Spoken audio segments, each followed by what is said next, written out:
Accounts की जो ना रेट है ना वो फ्लक्चुएट होती रह रही है और फीस उसके सामने बहुत ज़्यादा बढ़ रही है. सो फीस अगर तुम्हारे पापा के पास बहुत सारा पैसा है तो तुम्हें यूँ मिल जाएगी और तुम ऐसे ही पढ़ने आ जाओगे एकदम ईजी वे में. बट अगर तुम मेरी तरह हो, अगर तुम मिडिल क्लास फैमिली से आ रहे हो तो फिर तुम्हें लेना पड़ेगा बैंक से लोन. और बैंक से लोन लेना इतनी आसान प्रोसीजर नहीं है क्योंकि मुझे पता है how hard it is. Hello, my dear little dreamers. Welcome back to my channel for real Ritvi. And I know you have that little dreams of yours. You want to come to UK, study abroad, live a Harry Styles kind of vibe, Bridgerton vibes. But I'm always here to give you a reality check about everything in the UK. And today I'm going to give you the most important reality check. And let's give you some story time. मेरा 10th standard से सपना था कि मुझे ये आंटियों की चपड़ चपड़ से दूर जाना है, अकेले रहना है और I want to study abroad. I was that clear from 10th standard. But my parents would not agree with me because they thought I'm too young. At that time they gave me this answer that अभी तुम बहुत छोटी हो इसलिए 12th के बाद जाना बेटी. तो मैंने बोला ठीक है मम्मी पापा. और मैंने जम के पढ़ाई की और मैंने 12th पास आउट भी कर लिया 2 साल निकाल के मस्ती में. And then I again went to my parents and said I want to go and study abroad. And they were like you are still too young. But एक काम करना कि मास्टर्स करने चले जाना, अभी कॉलेज यहाँ कर लो, ठीक है. Masters is the important thing क्योंकि अगर मास्टर्स अच्छी जगह से किया होगा ना तो फिर जॉब भी अच्छी मिलेगी. मैंने बोला ठीक है. और ऐसे करते करते 1 साल में मैं इतनी होशियार और मैच्योर हो गई कि मैं समझ गई कि ये मुझे क्यों भेजना नहीं चाह रहे क्योंकि फ़ीस इतनी ज़्यादा है, इतना सारा इन्वेस्टमेंट उनको करना पड़ेगा. अब बेटी की शादी कराया या फिर बेटी को बाहर पढ़ने भेजे. बट बेटी हार मारने वालों में से नहीं है. बेटी को चाहिए राजू की चाय की टपरी से कोस्टा की कॉफ़ी का सफ़र ऐसे हो जाए. बट इतना आसान नहीं है क्योंकि अब तक मैं समझ गई हूँ अपनी मैच्योर सेल्फ से कि my parents doesn't have enough funding. They are thinking in a different way. They don't want to invest और उनके पास इतना है भी नहीं कि वो मेरी पढ़ाई के लिए इतना पैसा खर्चे. और तब मैंने सोचा कि now it's my time. I am adult now. I have to take the risk. I have to take the loan. Education loan लेके चली जाऊंगी और फिर सब आसान हो जाएगा. और तब मैंने सोचा होगा दिमाग में कि भाई एजुकेशन लोन तो मतलब यूँ मिल जाती है यूँ. मुझे सिर्फ जाना है कि Rutvi Ahir is coming and loan हो गया सैंक्शन. मज़े करो बेटा, पढ़ने जाओ बाहर. But it's not that easy. So the funny thing is I took loan from Auxilo and that is for like 21 lakhs on 14% interest. That's known collateral loan. 14%. और अभी मैंने चुकाना शुरू किया. तो मैं तुम्हें ना समझाना चाहती हूँ कि लोन ना कोई ऐसी चीज़ नहीं है कि तुमने सोचा कि हाँ चलो बस ले ले तो ले लिया. It's gonna be really difficult. In this process you have to be smart which I was not. So we gonna learn from my mistake. Number 1 thing is documentation. I hate banks. पता नहीं bank वालों को ऐसा क्यों लगता है कि हम इतने लाचार है कि वो हमें 100 बार एक डॉक्यूमेंट के लिए बुलाएंगे और हम जाते रहेंगे. Can't you just communicate in simple words bro कि तुम्हें क्या चाहिए मेरे से.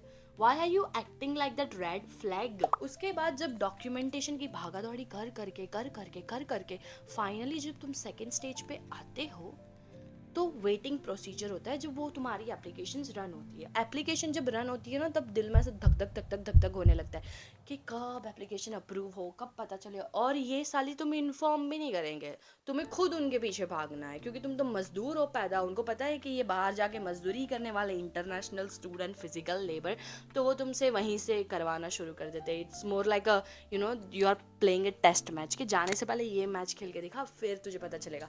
तो ये तुम्हें बार बार ऐसा मतलब इग्नोर करेंगे, अवॉइडेंस देंगे. तुम उनको कॉल करते जाओगे पूछते जाओगे. बट अगेन उनके पास 5-6 मेरे जैसे पड़े तो वो इम्पोर्टेंस नहीं दे पा रहे, वो मैनेज नहीं कर पा रहे कम्युनिकेशन. और again communication gap. And finally जब लोन प्रोसीजर पूरा सही हो जाता है तब 1 दिन 2 महीने के बाद ये हमें कॉल करेंगे और बोलेंगे कि तुम्हारा सैंक्शन लेटर आ गया है. और फिर मैं तो जो खुश हुई हवे में कि भाई मैंने अपने मम्मी पापा को भगाया है और मैं खुद भी बहुत भागी हूँ. बट फाइनली काम तो हो गया मेरा. और लोन सैंक्शन होने के बाद मुझे लगा कि now it's done. Then comes the fun part, disbursement. पहले उन्होंने मुझे 2 लाख दे दिया क्योंकि that was what I talked with them that my university requires this like, and my admission is confirmed. They need 2 lakh rupees to confirm my admission. तो 2 लाख ये मुझे इज्जत से दे देते. थोड़ा टाइम लगता है, इन्होंने बोला 1 हफ्ते में, बट फिर 1 हफ्ता मेरा 15 दिन हो जाता है. And I was like okay ठीक है.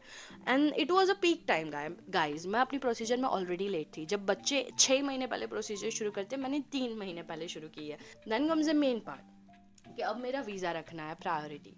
तो मुझे उसके लिए पैसे चाहिए और मैंने उनको बोला कि now I have expenditures that's why I took loan कि I want to do my whole thing on my own and everything like that. They were like नहीं, अभी तो नहीं देगा, तुम्हें अपने पैसों से करना पड़ेगा चीज़ें। तो मैं बोला ठीक है भाई, कोई बात नहीं। सो आई ask my parents help and then ask for my parents help and I took my visa and everything। और उन्होंने बोला कि वीज़ा आने के बाद, which is a procedure I understand, but they were so rude to me, talking to me they were so rude। तो फिर मैंने बोला ठीक है कोई बात नहीं। और जब मेरा वीज़ा आ गया प्रायोरिटी में, मैंने रखा था 5 दिन में, तो वो आ गया, मैं उनको वो देती हूँ और मेरी फ़्लाइट है। और मैंने उनको बोला कि now I need my remaining amount because I need to pay fees, my university need at least 80% of the fee, like ये रिक्वायरमेंट थी जो उनके पास थी मेरे ऑफ़र लेटर में। And then they were like कि अभी तो नहीं होगा, ये छुट्टी चल रही, वो छुट्टी चल रही, विच आई अगेन अंडरस्टूड। तो उन्होंने मुझे बोला कि एक बार तुम वहाँ चले जाओ और फिर तुम्हें तुम्हारे बैंक अकाउंट में पैसा मिल जाएगा। मैं बोला ओके ब्रो, ठीक है, no problem. And then I reached in UK and I am trying to communicate with them, I'm asking them, I'm begging them कि भाई मुझे मेरा फीस पे करना है, so please give me my money। and again थोड़ा और मुझे नंचाने के बाद, रुलाने के बाद, फाइनली दे डिसाइडेड अब तो डिसबर्समेंट हो जाएगा and I got my money and I paid my fees. So बच्चों, अभी तक तो तुम्हें तुम्हारा सार मिल गया है कि loan process is a real shit, it's an adulting shit.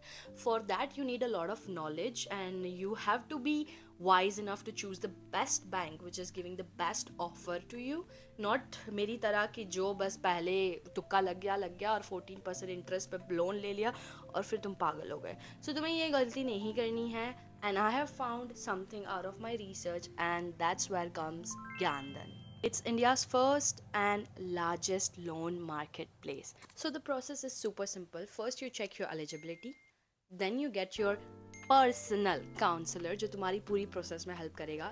Third, you upload all of your documents online. Fourth, you compare banks and you see which is the best lender giving you the loan at like less interest rate, and then you get your loan approved and then you get disbursement easily। The best part about Gyandan is that they have multiple lenders, so you have options, you are not stuck with one thing when you are in the process। I know process बहुत hard होता है और हमारे पास इतना time नहीं होता कि भाई हम अलग अलग चीज़ें चेक करें, कुछ लोग नहीं करते हैं जो बुद्धू होते हैं। So this is how the portal looks, and first tab में जाके you can check your loan eligibility and this is how it goes। You can get all the FAQs, questions, what is loan, which kind of loan, जो भी तुम्हें पढ़ना है सब मिल जाएगा। And this is not something new and risky। Gyandan has already helped 15,000 plus students and has disbursed 5,000 plus crores in education loan। और most important thing is everything is free of cost। तुम्हारे यहाँ पे कोई भी पैसा नहीं जा रहा है, so they are not going to charge you for any processing fee or any hidden charges, so just chill। And it's a really really good and easy option for you all, just like me and so many others of my friends who went through a lot of shit and crap dealing with banks and dealing with agents, जिन्होंने हमें मतलब बहुत परेशान किया और हमको बहुत बुद्धू बनाया। बट तुम बन नहीं सकते, सारा कंट्रोल तुम्हारे हाथ में अगर you are going with Gyandan। Easy option, smooth procedure, and plus you have your counselor buddy। So that's it for the video my dear little dreamers, and if you want to move from your Raju की चाय की टपरी से Costa की coffee तक का सफ़र, then go। There is a link in my description box, click it and check your eligibility for your loan and start your procedure with Gyandan because it's very simple, smooth and easy। और मैं सच बता रही हूँ, मैं वो चीज़ें कभी भी प्रमोट नहीं करूँगी तुम लोगों को जो मुझे पसंद नहीं है। I love this idea that how everything is easy and smooth in one platform, कि तुम पूरी चीज़ें अपने आप में खुद से कंट्रोल कर रहे हो और तुम्हारे पास अपना एक डेडिकेटेड बंदा बडी है who's gonna help you throughout the procedure। So no jig, no waiting, no panicking, no running, no waste of petrol and making your parents run here and there। Everything is online in one platform and you can track it। So go check your eligibility now and let me know how did you find Gyandan। That's it today, bye bye, have a good day ahead my dear little dreamers, cheers mate, see you in the next one।